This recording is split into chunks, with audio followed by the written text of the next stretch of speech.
Olá a todos, bem-vindos a mais uma aula da nossa nona edição do curso sobre o uso terapêutico da cannabis sativa.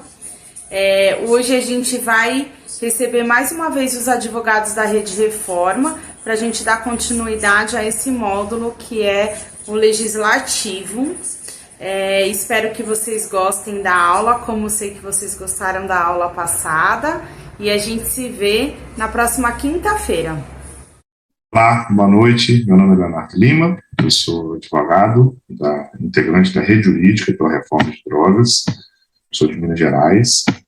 E hoje eu vou participar da aula sobre o direito no nono curso sobre o uso terapêutico da cannabis sativa de Neu.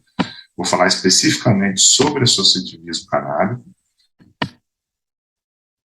E esse curso ele é organizado pela Unifesp e pela Movrecam. Inicialmente, eu gostaria de começar abordando aspectos que são comuns a todas as associações.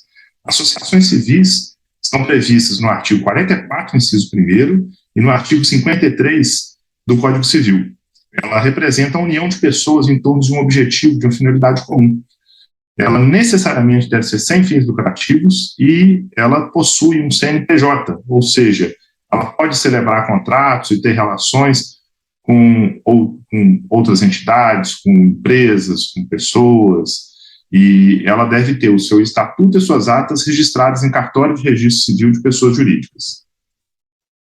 Falando um pouco especificamente agora sobre as associações de pacientes de cannabis no Brasil, é importante destacar que elas se tratam de um fato social, algo que distingue o Brasil de outros países, de outros modelos, né, de políticas de drogas.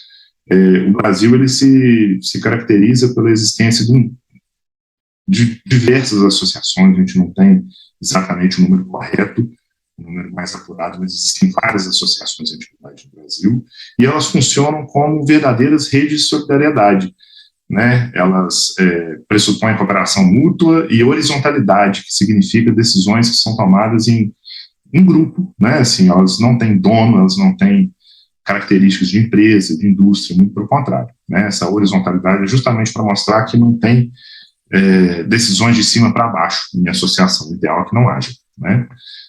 As associações, elas são muito importantes na medida em que elas permitem não só o acesso ao remédio, ao óleo de cannabis, que é muito importante no tratamento de diversos quadros clínicos, mas ela também permite o acesso a profissionais especialistas de diversas áreas, né? Profissionais que têm experiência, que têm conhecimento com o tratamento com cannabis e também com a parte jurídica, né? Então, muitas vezes a associação ela vai permitir esse contato com médicos, advogados, fisioterapeutas, fonoaudiólogos, psicólogos que têm contato e experiência com cannabis. Elas também funcionam como um importante polo de difusão de conhecimentos técnicos e de trocas de experiências, como, por exemplo, melhoras de pacientes com determinados quadros clínicos, e isso ajuda também a difundir o tratamento, difundir o acesso das pessoas, não somente para aquelas pessoas que hoje em dia têm acesso aos medicamentos importados, que naturalmente são caros, né? É importante também a gente deixar claro que esse tema gera discussões, ele ainda é um tabu na nossa sociedade, é muito envolvido pelo preconceito e pela disseminação de diversas notícias que não são verdadeiras e que acabaram influenciando a decisão e o pensamento de várias pessoas, da maioria de nossa sociedade, infelizmente, né? E o grande impacto das associações na sociedade decorre tanto do acesso a esses profissionais e aos remédios fabricados a partir da cannabis, mas também acesso a cursos de cultivo e extração de óleo de cannabis que podem auxiliar as pessoas a produzirem com segurança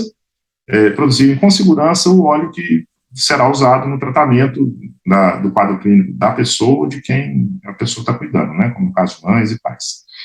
É importante também o papel das associações no fomento a pesquisas científicas e a realização de eventos que ajudam a divulgar essa área do conhecimento que, na verdade, acaba tendo pouco destaque, pouco conhecimento no geral por conta desse preconceito. Bem, o histórico das associações, ele teve seu começo diante da atitude corajosa de pacientes e de mães e de pais que compartilhavam o excedente das produções que era usado no tratamento dele ou de seus entes queridos para o tratamento de outras pessoas. Portanto, o início das associações de pacientes no Brasil, ele decorreu de uma atitude de desobediência civil, né, na medida em que ainda é proibido o uso da cannabis, enfim, o que existe hoje é uma regulamentação sobre o uso terapêutico, mas ainda muito longe de ser o suficiente, de ser o adequado para a nossa sociedade. Importante deixar claro que a associação, ela deve, de maneira ideal, funcionar como um arranjo produtivo local. A associação, como eu disse, é uma reunião de pessoas em torno de uma finalidade e ela deve gerar impacto, ela deve estar presente, principalmente na comunidade, na região onde ela se encontra sediada, né? Hoje em dia existe um fato muito relevante que, mais uma vez, torna peculiar o modelo de política de drogas, o modelo que se encara as drogas no Brasil, que é justamente o fato de que hoje 10 associações têm decisões judiciais com trânsito julgado ou liminares que amparam o cultivo de cannabis, a extração do óleo e a dispensação desse óleo para fins terapêuticos, né? São elas a ABEC em São Paulo, a Abrace na Paraíba, a AME no Pernambuco, a PEP no Rio de Janeiro, o Clube Fitoterápico CDFC em São Paulo, a Cultive em São Paulo, a Flor da Vida em São Paulo, a Mães Coin em São Paulo, a Salvar no Sergipe e a Santa Cannabis em Santa Catarina. Ponto. É muito importante destacar que as associações muitas vezes têm agido, algumas delas naturalmente, né, têm agido como empresas, como indústrias, como verdadeiros donos e visando lucro, e definitivamente esse não é o modelo que deve ser levado em frente, né? As associações têm sido desvirtuadas justamente nesse afã, nesse intuito de ganhar dinheiro, que é algo que só acontece também por conta da proibição e por conta do preço muito alto de remédios, de óleos importados, né? E quando você está lidando com a saúde, muitas vezes as pessoas fazem o que podem e o que não podem para tratar da sua saúde ou para ver um ente querido melhorando de um quadro que não é satisfatório. Bem, instituições que não se propõem a atender pessoas vulnerabilizadas, que necessitam do remédio e que não podem arcar com o valor da aquisição do óleo, de consultas, são associações que definitivamente não estão cumprindo o seu papel. É importante demais entender que as associações devem ser uma ferramenta para atuar como um catalisador para fomentar a adoção de medidas de reparação histórica. A gente deve sempre ter em mente que a guerra às drogas, ela mata, ela prende, ela dilacera a vida de diversas pessoas, e normalmente as pessoas que estão na linha de frente e que mais sofrem com a proibição da guerra às drogas são pessoas pretas, periféricas, vulnerabilizadas, e é fundamental que as associações tenham a sensibilidade de atuar sempre com doações, de atuar sempre entendendo e lutando também para que esse cenário seja amenizado, para que esse cenário seja cada vez mais positivo para a sociedade como um todo. Bem, associações sérias, elas facilitam o acesso ao tratamento de saúde e difusão de informações. Com isso, elas contribuem para a melhoria da saúde pública. À medida em que diversas pessoas que não sabiam da possibilidade de se tratar um quadro clínico com o óleo de cannabis e tomam ciência disso por meio de iniciativas da associação, das pessoas que não só não sabiam que poderiam fazer isso, mas que têm acesso ao óleo, acesso a um médico que é especialista, que conhece do assunto, que sabe da dosagem, que sabe como conduzir um tratamento desse. As associações, elas fazem um trabalho de enorme importância no nosso cenário e contribuem, sim, para a melhoria da saúde pública. Existe um paradoxo interessante de se observar nesse momento, que é o seguinte: a proibição da cannabis, bem como das drogas que são vistas no Brasil, elas têm como objetivo proteger a saúde pública. E a gente vê que a proibição, do jeito que existe hoje, ela faz mal não só para a saúde pública, mas para a sociedade, porque o que ocorre hoje é algo que é ineficaz. A gente está enxugando gelo, a guerra às drogas não diminuiu o número de drogas, não diminuiu o número de pessoas que usam, e as associações ajudam, sim, a preservar e fomentar a melhoria da saúde pública, né? Nesse ponto, associações, elas podem ser fundamentais, como eu disse anteriormente, na adoção de medidas capazes de promover reparação social histórica, que é o que a gente precisa nesse país para ter um mínimo de justiça social, né? Como exemplos, diversas associações, elas fornecem cestas básicas, alimentação orgânica, ajudam com nutricionista, com outras formas de contribuição na saúde das pessoas e nas condições de dignidade dessas pessoas. Então, assim, o papel das associações, quando sérias, é absolutamente fundamental e, insisto nesse ponto, é algo muito peculiar, muito particular do modelo brasileiro. Eu agradeço demais a oportunidade de estar aqui e não poderia deixar de elogiar firmemente a Unifesp, a Movecam, a Unifesp por meio do CEBRID, por ser pioneira em pesquisas sobre drogas, sobre uso terapêutico e também sobre o uso adulto de drogas. É fundamental que esse assunto seja tratado com seriedade e ao lado da ciência, ao lado de informações corretas, sem as mentiras que foram espalhadas durante muito tempo, né? Como sugestão de leitura para aprofundamento no tema, eu indico a Introdução ao Associativismo Canábico, né, que é um livro que já é de 2020, mas é um livro com conteúdo excelente, que está disponível no site da Plataforma Brasileira de Política de Drogas, e abaixo tem os meus contatos, eu estou à disposição, tanto eu como a Rede Reforma. Agradeço mais uma vez, boa noite a todos. Boa noite, boa tarde, bom dia, independente do horário que você estiver assistindo essa aula. Muito prazer. Meu nome é Eric Torquato, sou advogado membro da Rede Reforma e hoje eu estou aqui para falar um pouco com vocês sobre a criminalização do usuário e o direito ao uso medicinal nesse contexto do uso da maconha. Pessoal, acredito que muitos de vocês estejam nesse curso não só por ter interesse específico no tema, mas também por precisar, de alguma maneira, do acesso à maconha medicinal. Bom, para falarmos um pouco sobre a criminalização do usuário, nada mais justo que nos ampararmos na legislação que rege, afinal de contas, a tipificação das condutas do usuário.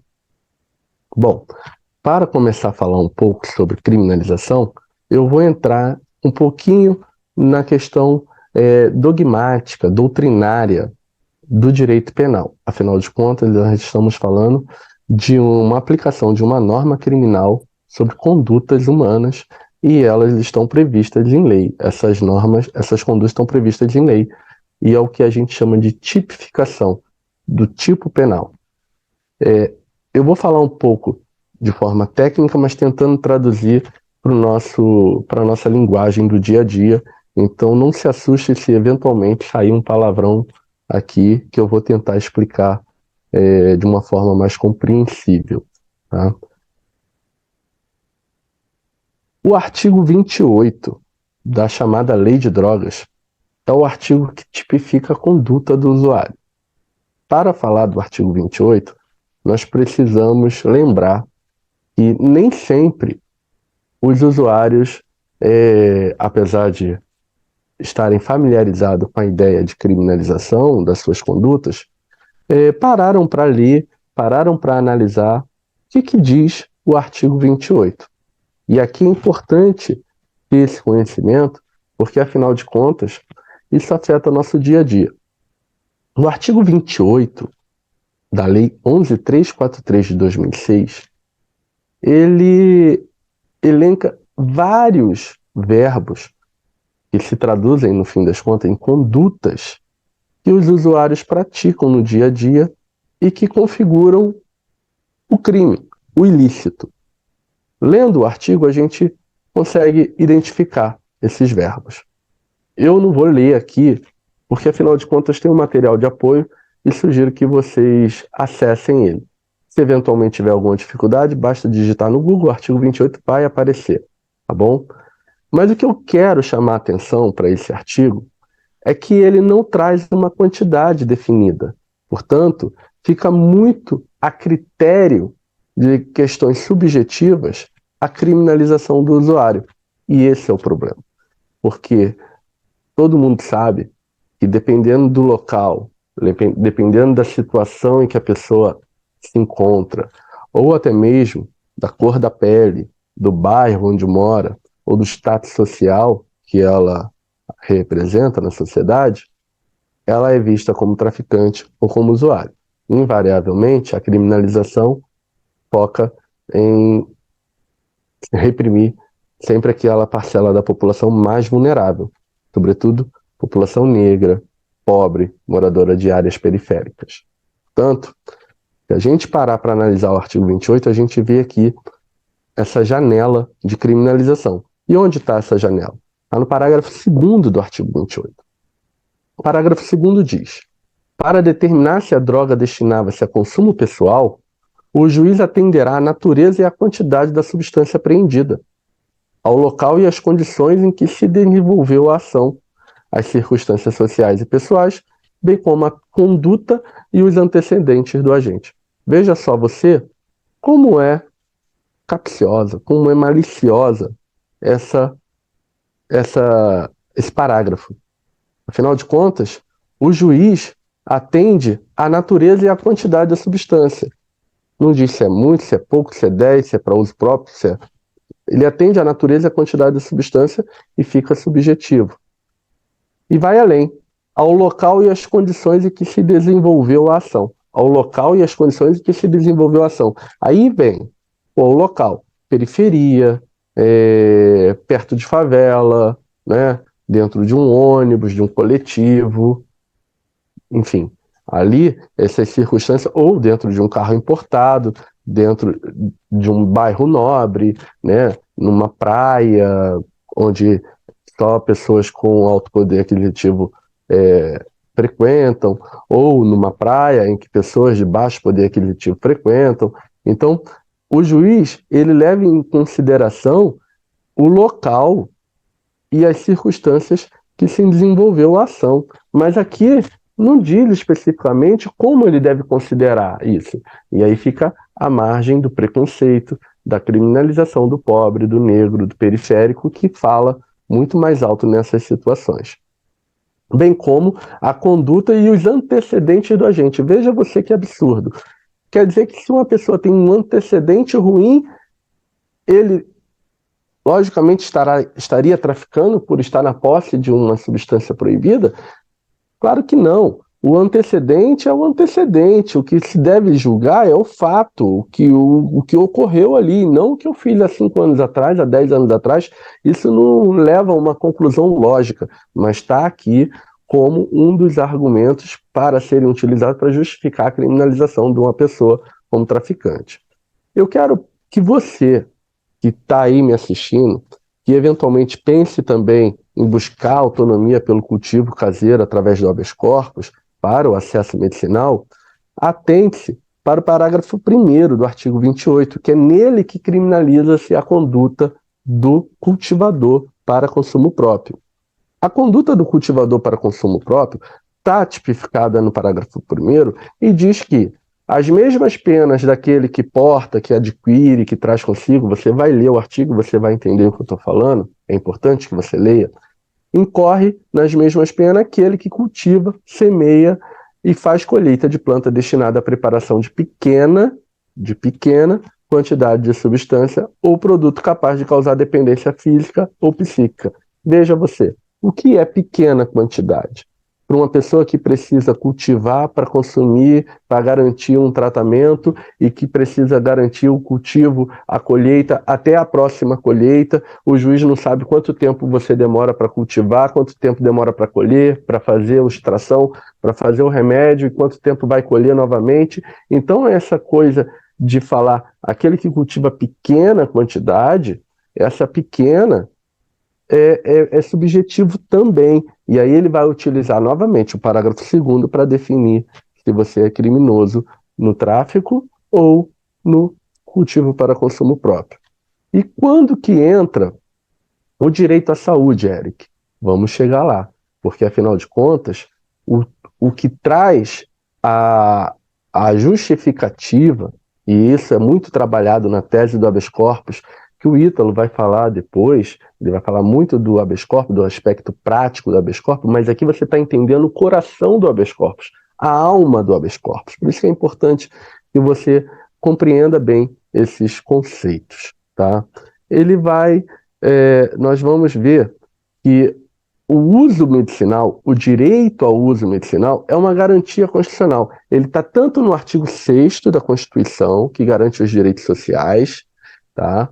Segurança, saúde, bem-estar, enfim, o lazer, e traz ali uma série de direitos sociais, de garantias de direitos sociais, mas também no artigo 196, que traz ali os deveres do Estado. Então, o direito à saúde como direito das pessoas e também obrigação do Estado está no artigo 196. Bom, mais adiante, voltando para a lei de drogas, aqui em 2006, a Constituição lá em 88, em 2006, o artigo 2º da lei de drogas abre uma exceção que depende de uma regulamentação na proibição.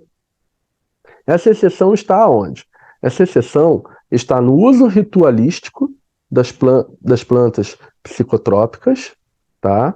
E no uso científico e, no seu parágrafo único, a colheita dos vegetais para o uso medicinal, o plantio e a colheita para o uso medicinal, desde que autorizada pela União. Ocorre que, até hoje, não houve, por parte do Legislativo, uma norma que regulamentasse esse tipo de exceção à proibição, tá bom? E isso acarreta em um prejuízo enorme, porque o Brasil, a gente está vendo, o Brasil está ficando para trás numa corrida que é mundial de garantia de acesso à maconha para fins industriais, medicinais, científicos, e dessa maneira a gente está vivendo um excesso de demandas judiciais para suprir uma omissão do Estado em garantir o acesso às pessoas por meio de uma produção justa, nacional e a preços acessíveis.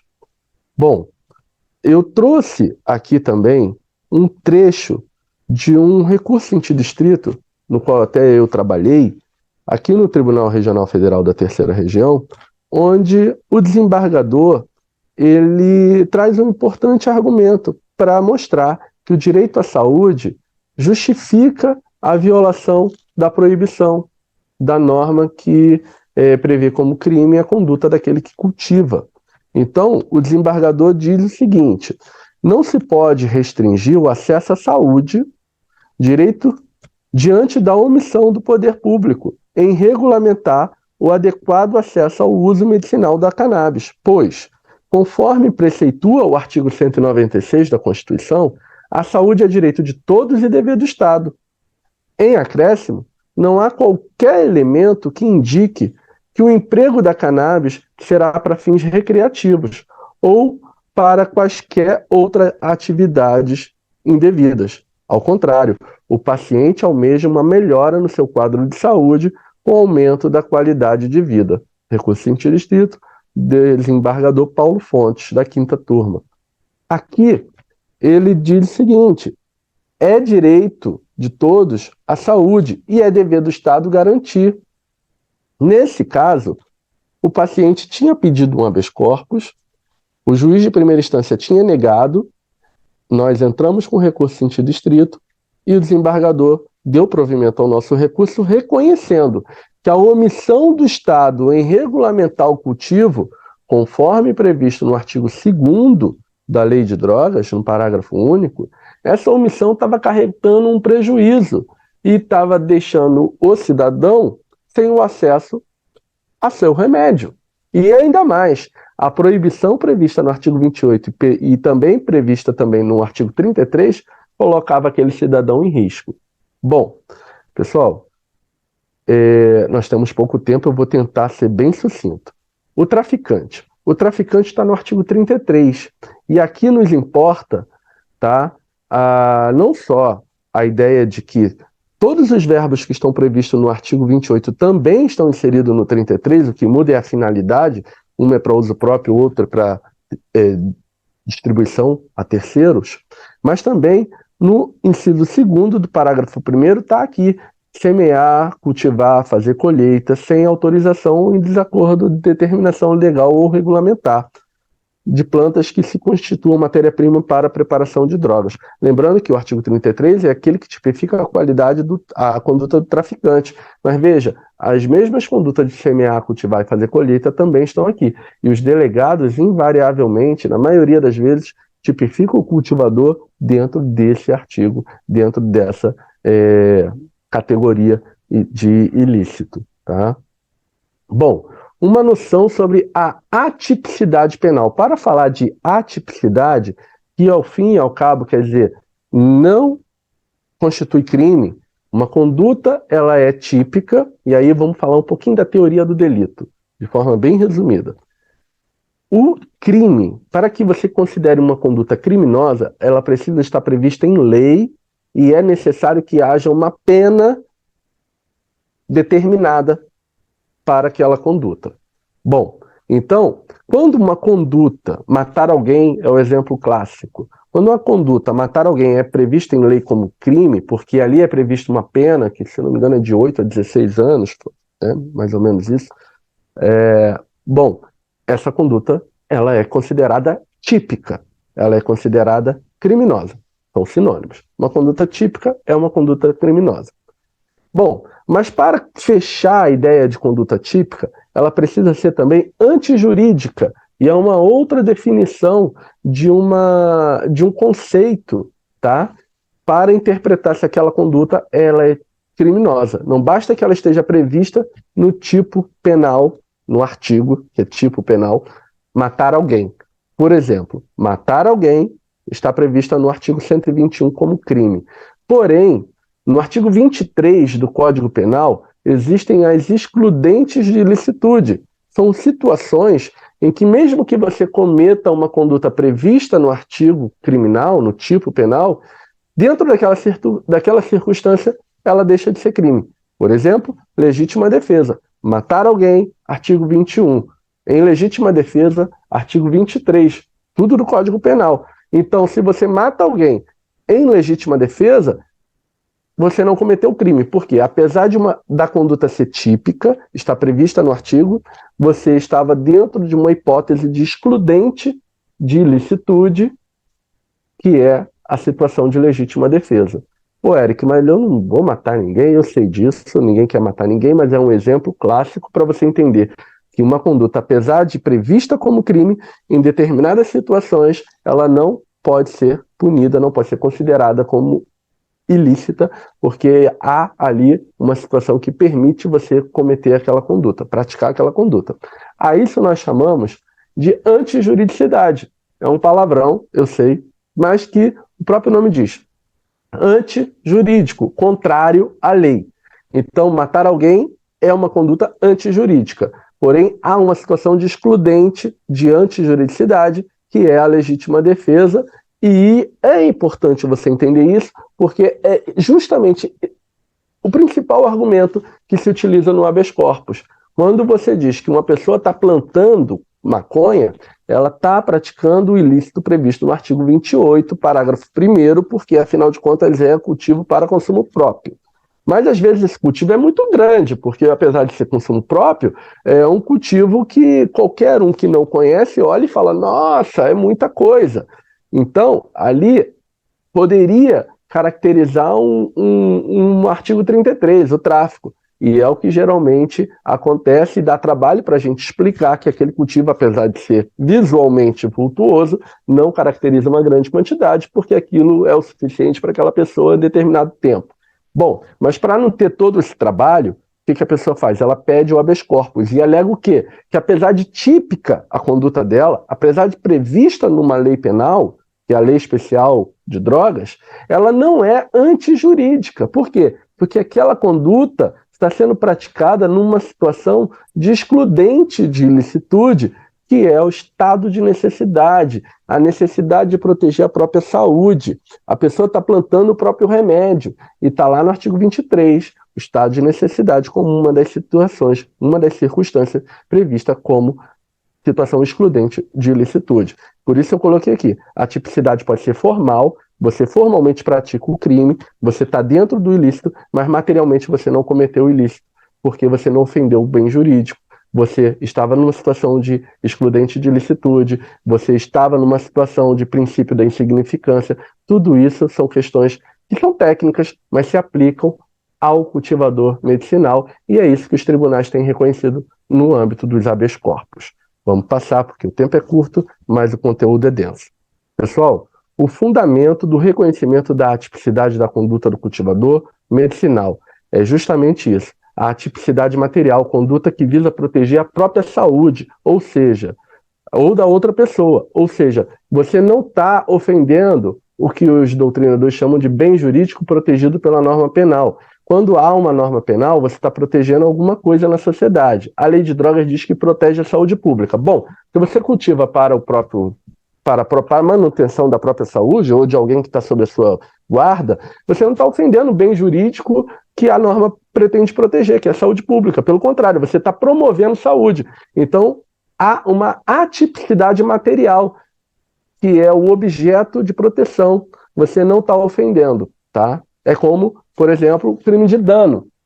Dano, você quebra alguma coisa de alguém. Mas se você quebra alguma coisa que é sua, você não ofendeu o bem jurídico alheio, você não cometeu o crime de dano. Você pode quebrar a coisa à vontade.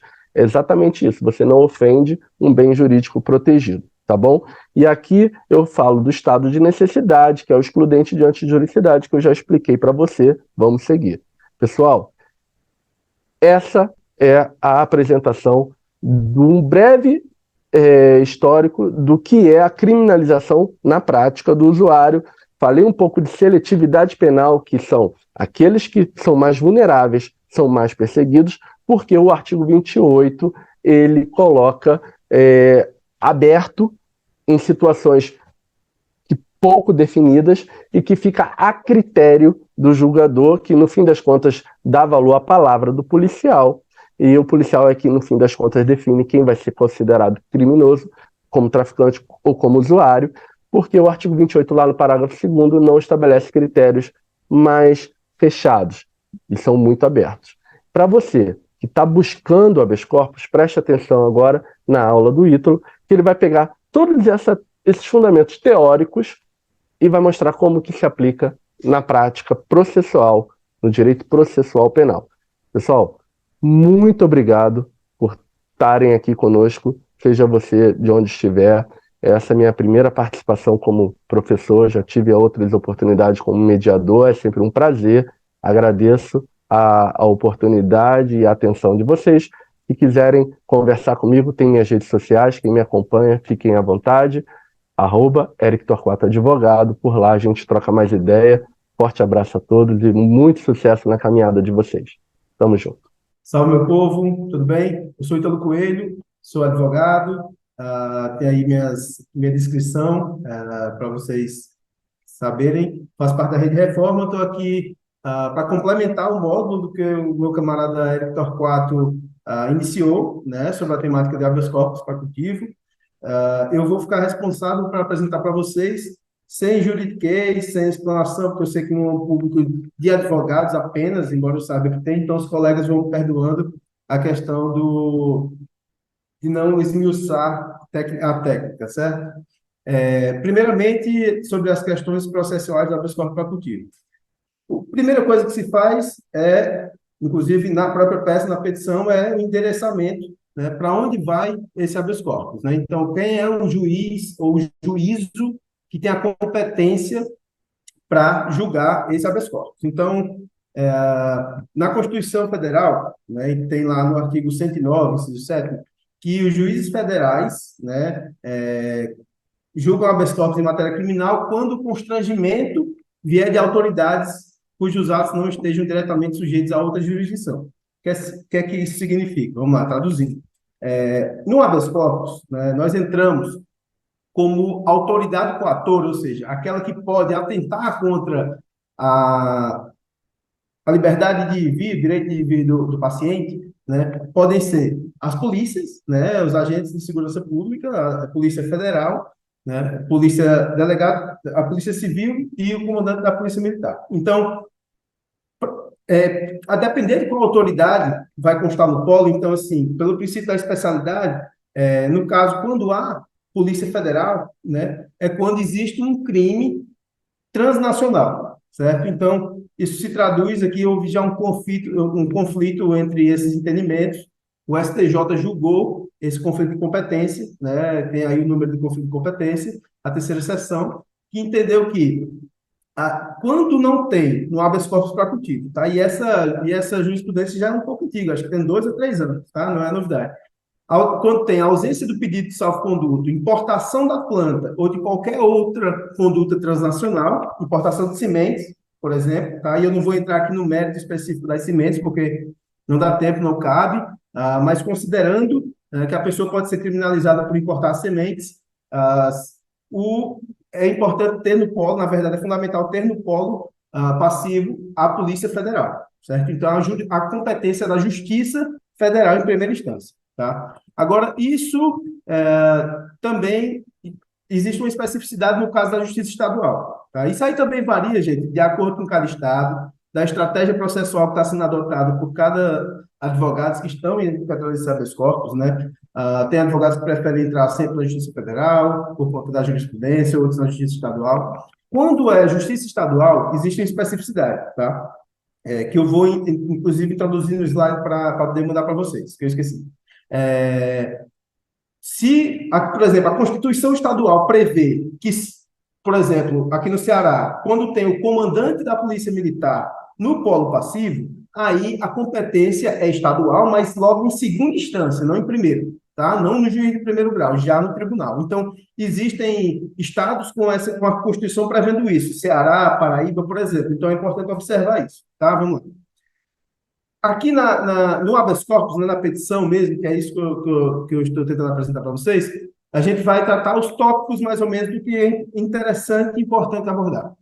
É sempre importante, quando se trata de habeas corpus facultativo, e a gente sempre pede, né, na reforma, a gente tem esse cuidado, pedir o segredo de justiça. A regra processual é que os processos são públicos, tá? Mas existem alguns casos, né, quando está em jogo os direitos fundamentais do paciente, que são a intimidade, né, que está lá no artigo 5º da Constituição, e também a intimidade, a vida privada, a honra e a imagem. Como no habeas corpus a gente junta documentos, né, que tratam da saúde do paciente, são temas delicados, muitas vezes a gente junta fotografias, vídeos, né? Então, isso não pode ficar exposto, né? Então, a gente pede que seja deferido o segredo de justiça e, geralmente, os juízes acatam esse pedido, é fundamental. Vamos lá. Essa discussão é interessante sobre o próprio cabimento do habeas corpus, né? Relembrando que o habeas corpus aí foi uma invenção aí, iniciativa do Emílio do Brave, né, em 2006, e isso vem se desenvolvendo, 2016, né, isso vem se desenvolvendo até hoje, e virou jurisprudência e tema de debate nos tribunais, né, se cabe ou não habeas corpus facultativo. Até 2021, juízes entendiam que sim, mas alguns entendiam que não, que o paciente deveria buscar a via cível, porque deveria chamar a Anvisa para o polo, né? A gente sempre discordou e disse que não, porque o risco não existe norma regulamentando isso, então não tem quem chamar para o polo passivo numa ação civil, e também o paciente corre risco de ser preso, né? Ou então constrangido a assinar um TCO, ter seu cultivo ameaçado. Então, é habeas corpus, tá? Não é uma multa, né? A gente não está discutindo direito administrativo, né? E está previsto lá na Constituição, né, o Instituto do habeas corpus, que fala lá no artigo 5º, conceder-se habeas corpus sempre que alguém estiver ameaçado ou de sofrer violência ou coação em sua liberdade de locomoção, por ilegalidade ou por abuso de poder, tá? Então, assim, por que a gente entra com habeas corpus? Porque no artigo 2º da lei de drogas, a 11.343, está previsto o cultivo medicinal, certo? A União pode autorizar, sendo que esse direito ao uso medicinal, como uma exceção da proibição da lei de drogas, não foi regulamentado. Então, existe um limbo, né? Mas o que está regulamentado, muito bem regulamentado, é as condutas de cultivar enquanto crimes, né? Então, no artigo 28, parágrafo 1º, tem lá as mesmas medidas, né? Que é para repressão ao porte de drogas para uso pessoal. Quem semeia, cultiva ou colhe plantas, né? Destinada à preparação de pequena quantidade de substância, né? Isso, o paciente vai preso, ou não vai preso, aqui no momento ao potencial ofensivo, mas a polícia invade sua casa, destrói o cultivo, o paciente interrompe o tratamento, vai assinar um TCO, existem vários outros constrangimentos que não prisão, mas existem, certo? E o artigo 33, que é o artigo do tráfico de drogas, tá? Que tem como algumas das condutas, semear, cultivar ou fazer colheita, tá? Então, o paciente aí pode ser preso com pena mínima de 5, pena máxima de 15 e multa. Tá? Então, é para evitar esse risco que a gente entra com habeas corpus preventivo. Isso, eu falei que em 2021, na verdade, não falei, vou falar agora. Em 2021, o STJ deu uma decisão, né, o ministro Reinaldo Soares, em um habeas corpus, entendendo que não caberia habeas corpus, porque ele viu uma notícia de que a Anvisa havia regulamentado o cultivo de cannabis, certo? Sendo que a Anvisa nunca regulamentou, não está prevista na lei que regulamenta, na verdade, que estabelece o que a Anvisa deve fazer, cultivo, né, sobretudo de cannabis, né, e entendeu que era cabível a procurar via civil, enfim. Né, a gente sempre discordou, inclusive sempre recorreu desse entendimento, porque entendi que o habeas corpus é cabível pelos motivos que eu já falei, e isso causou um problema muito grande, vários habeas corpus foram negados, inclusive cassados, enfim.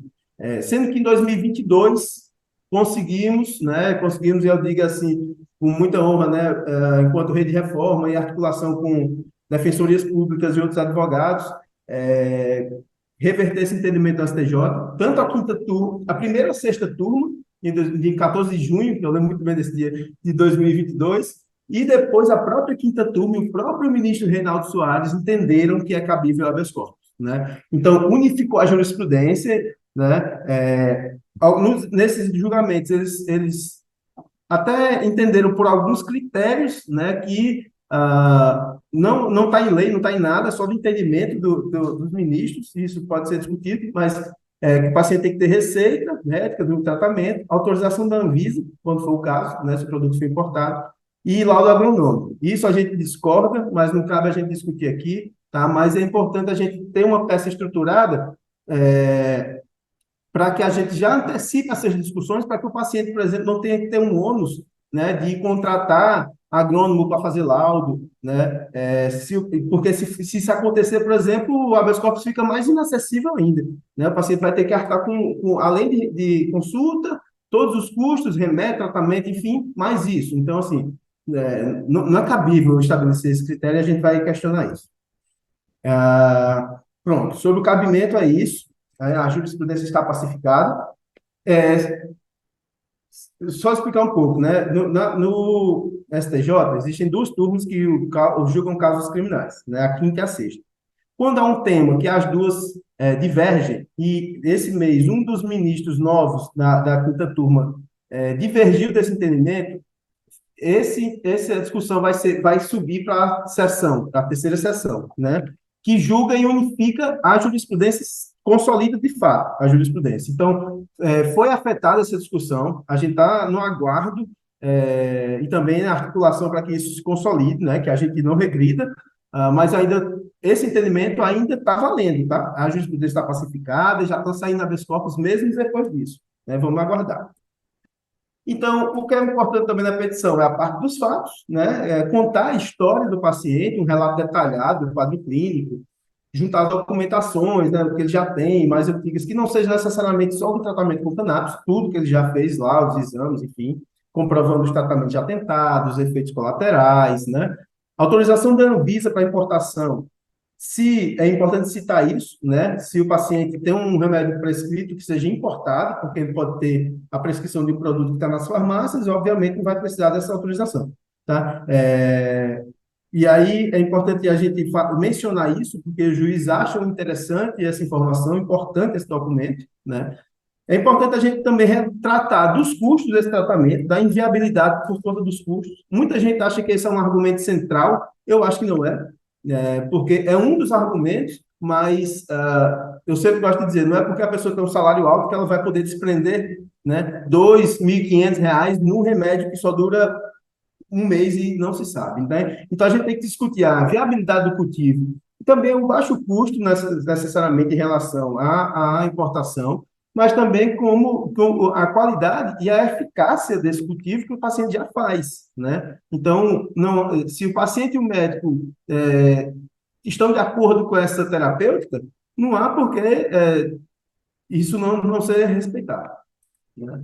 E aí, claro, né, as receitas e os laudos referentes ao tratamento com cannabis. É importante que conte uma história real, né, de um tratamento que já existe. Então, assim, não é a primeira receita que o paciente tem que vai ter direito ao habeas corpus, né? É preciso que a gente conte que esse paciente tem a receita, que ele apresenta essas dificuldades para obter o tratamento, ou que já faz esse tratamento com cannabis, já optou por isso, né, está correndo risco, e a gente entra com habeas corpus, tá? Então, a gente precisa contar uma história desse tratamento. O paciente pode já ter feito uso antes? Pode. Tem que ter cuidado como vai contar isso, tá? Para não parecer que essa destinação pode ser para uso social, enfim. Mas a gente tem que contar a história depois que a cannabis entra em cena, depois da receita. Aí a gente juntar as receitas, os laudos médicos, relatórios de outros profissionais que acompanham o paciente, tudo isso é importante, né? E também demonstrar que fique nítido, né, nos laudos e relatórios, a eficácia e a viabilidade desse tratamento caseiro que o paciente já faz. E aí, a parte do direito, né? Quais são as teses? A gente não vai poder aprofundar, infelizmente, pelo tempo, mas que a gente de direito que a gente argue no habeas corpus. Primeira é que essa conduta de cultivar cannabis, ela é atípica, ou seja, ela não é ilegal. Não tem na lei dizendo que isso é crime, tá? E a lei quando diz escolhe uma conduta para ser crime, ela tem que ser explícita, tá? O cultivo, como eu expliquei do artigo 2º, não é regulamentado, mas existe uma previsão. E esse cultivo, a finalidade desse cultivo não é a do artigo 28, posse de drogas para uso próprio com finalidade, sei lá, recreativa, ou por tráfico de drogas. Então, essa conduta é atípica, a gente quer que o Estado reconheça isso. Outras teses de argumentação é que o paciente está fazendo isso, que ele não pode ter uma conduta diversa, né, diferente dessa, então é inexigibilidade de conduta diversa. O estado de necessidade do paciente, tá? E também que existe um justo receio, né? É justo que o paciente tenha medo, embora vários juízes digam que não, né? Que não, isso não é crime, não necessita de habeas corpus, a gente sabe na vida real. Todo mundo que cultiva tem medo de ser preso, né? Então existe esse justo receio. E aí, já para a gente ir finalizando, né, a parte dos pedidos mesmo, dos requerimentos, né? Eu sempre peço, nós sempre pedimos liminar, né, para que o juiz antecipe o entendimento do processo e que o paciente tenha uma tranquilidade durante o transcurso do processo e que fique declarada a atipicidade, né, das condutas que está cultivo, uso, posse, porte, transporte, a produção artesanal, certo? Inclusive, voltando só sobre a atipicidade, também é arguir que é atípico também porque essa conduta não fere o bem jurídico que a lei de drogas protege, que é a saúde pública, certo? Então, por isso também é uma conduta atípica. É importante também a gente pedir a dispensa das informações às autoridades. As autoridades não tem nada a acrescentar numa discussão dessa e a gente já leva a prova pré-constituída, tá? Mas muitas vezes o juiz não dispensa e aguarda as informações tanto do Ministério Público quanto das autoridades. Também a gente pede para que, se a gente entrar em primeira instância, tá? Quando não é o caso de entrar logo em segunda instância na Justiça Estadual, quando a gente entra em primeira instância na estadual ou na federal, é importante que a gente discuta que quando o paciente conseguir o habeas corpus, se for a sentença favorável, não vá para o reexame necessário. Na verdade, a gente chama de reexame desnecessário, porque o habeas corpus é uma das poucas ações que a pessoa ganha o direito, consegue o direito, e ele tem obrigatoriamente ser revisto no tribunal, sem ninguém recorrer, tá? Isso é um absurdo, é bizarro, então a gente discute que isso é inconstitucional, tá? Porque se o paciente já oferece esse direito, né, que a liberdade é a regra, por que ser reexaminado em segunda instância e modificado esse entendimento, tá? Quando é negado, aí sim existe o recurso voluntário, né? Nesse caso, o Ministério Público nem recorre, e sobe mesmo assim. E também a gente costuma pedir que seja enviado, né, os produtos do cultivo do paciente e para pesquisa em universidades, né? Isso tem sido concedido. Então, lembrando aqui também uma especificidade do habeas corpus, para finalizar, ele é uma ação que não requer a atuação de advogado, certo? Qualquer pessoa pode implantar advogado, ou implantar um habeas corpus, mas como eu costumo falar também, né? Qualquer pessoa pode consertar um carro, mas se um profissional fizer, talvez tenha mais êxito. E também tem a questão de, em segunda instância, para recorrer aos tribunais, precisa ser advogado, tá? Então, é importante pedir auxílio, quem não tem condições de pagar. As defensorias públicas impetram o habeas corpus, sim, tá? Nós, enquanto Rede Reforma, a gente impetra os habeas corpus que forem pro bono, então a gente não... Os casos que a gente faz são os casos que são pro bono, né? Quando se cobra, são os advogados particulares em seus escritórios, mesmo os membros da rede, isso é importante se esclarecer, tá? Então, a gente não tem condições de pegar todos os casos que aparecem, tá? Mas a gente faz esses convênios com a Defensoria Pública, né, para poder encaminhar, e também tem as assessorias jurídicas, as associações, né? E aí eu acho que os pacientes podem tentar buscar uma segurança com isso. Então, é isso. Muito prazer aí, mais uma vez, nessa terceira edição que eu participo desse curso. Um abraço a todos. Todas e todos.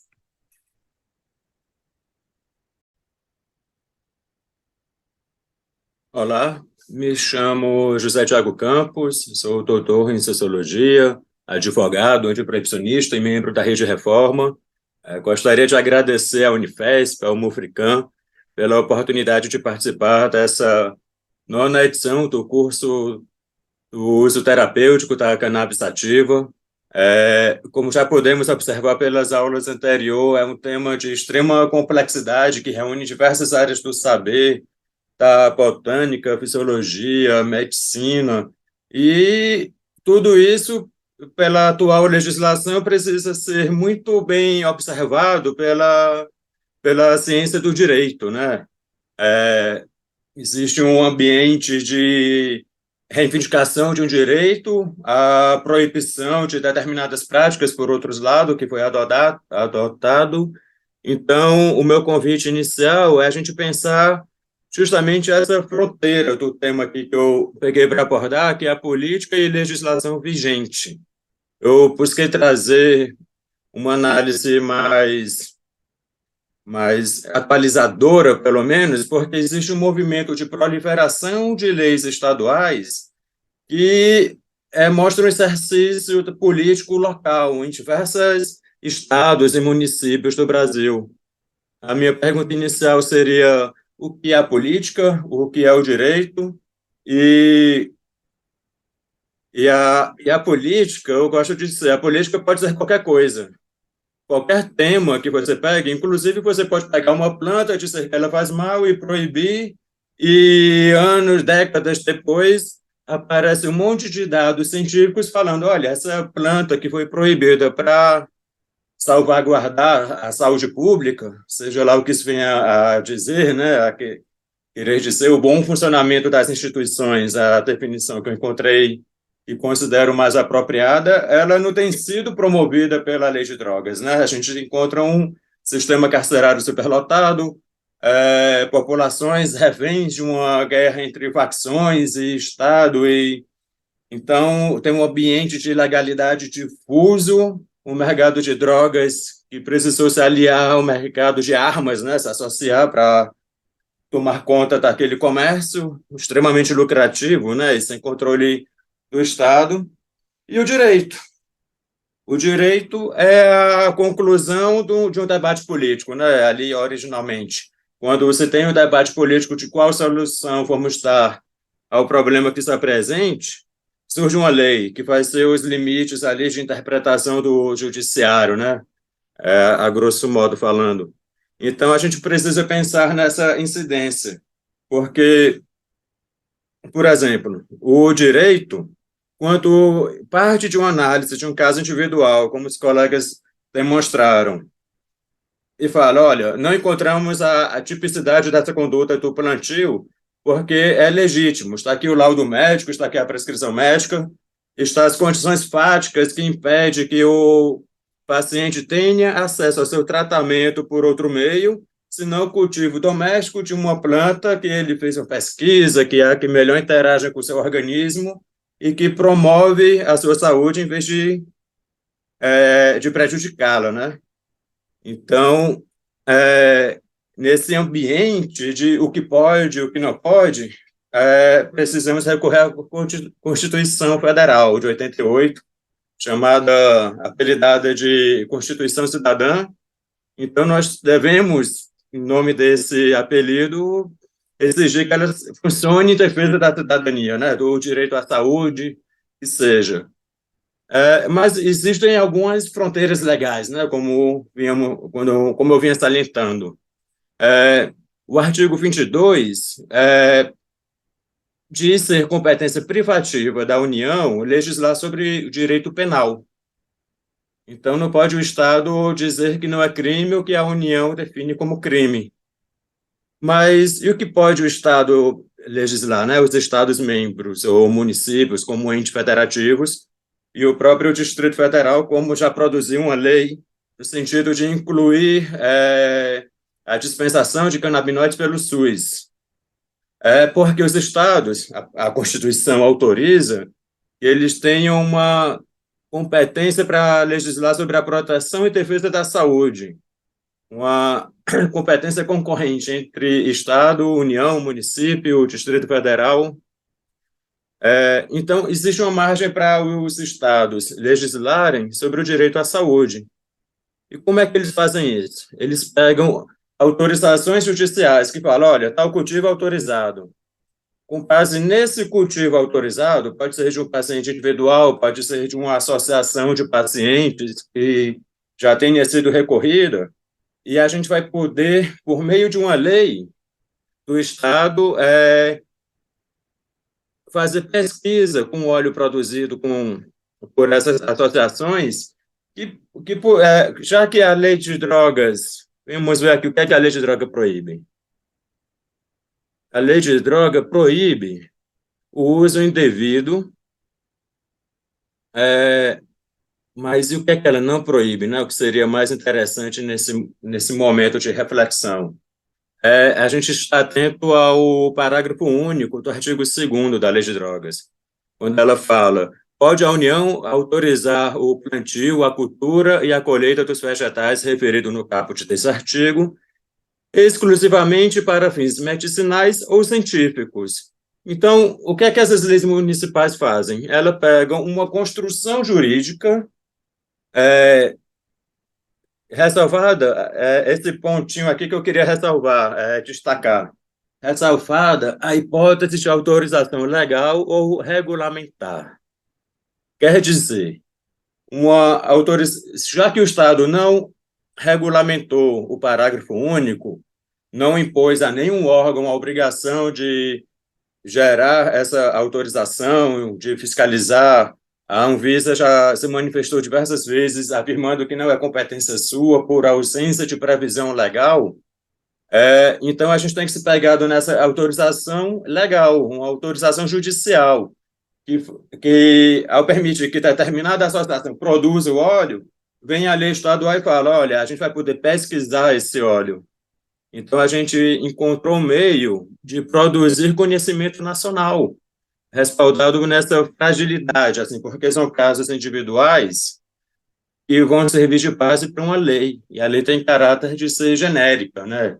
Não é para ser aplicada a situações específicas, assim, de individualizada, né? E aqui, já chegando assim para demonstrar tudo isso que eu estou falando, dessa potência, dessa proliferação do debate do uso medicinal, terapêutico da cannabis, eu trago alguns projetos de leis estaduais e leis estaduais. Projetos eu contei uns 3. Existem outros que, por não terem sido apresentados ainda, embora existam minutas, audiências públicas para a produção de leis estaduais, aqui são as que já estão oficialmente, assim, que já deram entrada na Câmara como projeto de lei, e a maioria tornada lei. A partir de 2021, vejamos que são 2 anos em que começou a surgir tais leis que regulamentam a cannabis, né, para fins terapêuticos, incluindo no SUS. Existem leis do norte a sul, no Acre, no Paraná, no Sergipe, São Paulo, Rio Grande do Norte, a Paraíba, e assim como existem leis e projetos de leis municipais. O uso já tem efetivado uma dispensação de extrato de cannabis, Campina Grande, Crato, no Ceará, criou o Dia Municipal para conscientização e levante desse debate, né? Porque o debate ele tem que estar difundido, ele não pode estar em um núcleo só, porque ele não ganha potência, não ganha força política. A força política é a capacidade de criar, né? Então, eu observo aqui um fenômeno social que se reproduz em diversos estados e que, a partir daí, tem apresentado suas soluções, que demonstra uma reforma, né? Uma tendência de reforma, um movimento de metamorfose do entendimento da atual política de drogas. Esse é o ponto que eu queria destacar. Agradeço a atenção de vocês, espero que eu tenha podido contribuir e até mais. Saudações, um abraço.